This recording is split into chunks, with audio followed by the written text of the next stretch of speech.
very big topic in aviation right now are basically concepts of future planes. You know, we have Airbus coming up with the Maverick plane, which is actually a flying wing aircraft that is very interesting. And you know, we have always come up with some kind of new concepts. But actually, this is a concept from the 80s. This very plane actually was planned to replace the 737. Now, this plane is actually not very well known, and I thought it would make sense to talk about it a bit, because it's actually pretty cool, and it features some very futuristic design elements and features. It's just pretty cool, actually. Now, back in 1987, I think Boeing issued a patent for this plane, and we all know that we have Google patents, and this is how they designed this plane. Now, something that is extremely interesting about this is that it's a double lobe fuselage composite airplane, which means that it has kind of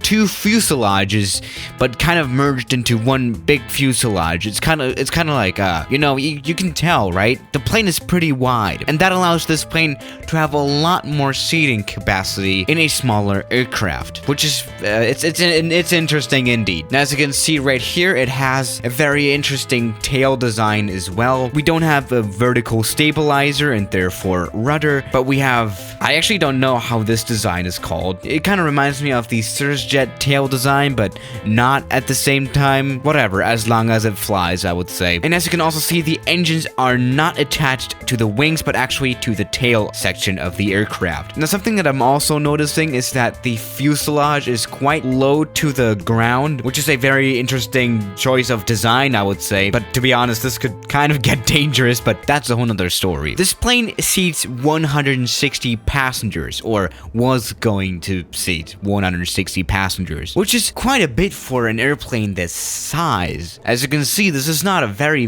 big aircraft. I'm pretty sure it's somewhat smaller than a normal 737, but we can definitely see that this is shorter, at least, than a average 737. Wait, do we have a detailed cabin? I kind of want to see. Oh, we do. Okay, we have a very poorly made detailed cabin in here, but we can kind of see what this concept was going to look like. Now, these two separate fuselages slash cabins are actually separated. As you can see, there's actually a wall between these two cabins, which is interesting, but it kind of makes sense. And yeah, this design allows this plane to have maximum capacity of passengers. Now, yeah, let's actually try taking off. This is a very short runway. To be honest, these look like the modern 737 engines we have. Oh wow, this is kind of powerful. We are gaining some speed. Oh yeah, the cockpit. It's also kind of special, I would say. Oh, that was actually a pretty good takeoff considering the short runway. Now there's a bit more to talk about here. The name of this aircraft, actually haven't told the name yet, right? It was going to be 383. Oh damn, that's kind of a tongue twister. I gotta say that. It's kind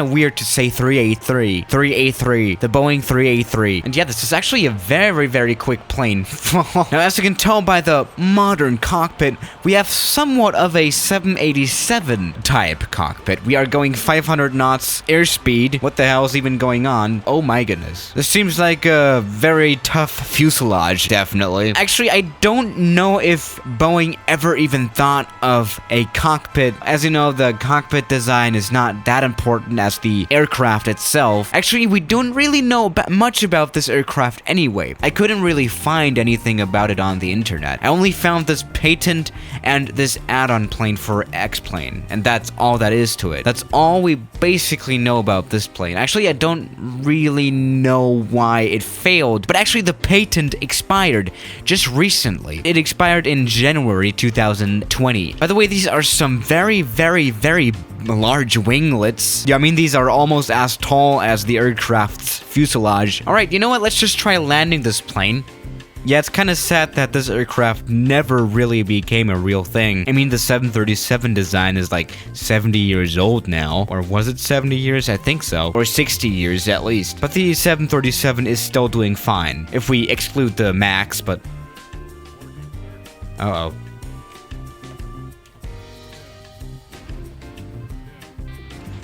Now, it is a bit quite unusual to land this plane because, again, you are so close to the actual ground. So you have to kind of get used to that. But we stopped, right? And that's kind of all that counts. Even though we did kind of overrun, but this aircraft controls very, very agilely. Agilely? I don't know. It just responds very quickly to my inputs, which is very, very good. Oh, this is gonna be a hard one. It's kind of strange to land this plane, though, I have to say. Uh-oh. Well, that was kind of an overrun. Actually, it's very weird to land this plane. You are very, very scared of doing a tail strike, especially because the distance between the main landing gear and the tail is so long. This could also be kind of a newer version of the 767 cockpit. I've just noticed that.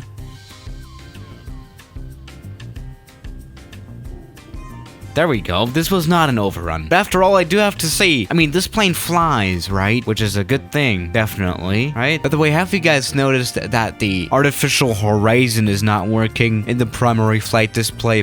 That is kind of weird, but yeah. This is kind of a simplistic cockpit, isn't it? This plane is falling down just like the map. Yeah, we might have overstressed the aircraft, but... So all in all, we can say that this plane it's pretty cool, or it used to be pretty cool before the concept died, which still is kind of sad, but at the same time, I mean, the regular 737 that we have right now still does the job just fine, and so it does not really matter that this plane never was a real thing. So yeah, guys, thank you for watching today's video, and I'll see you tomorrow.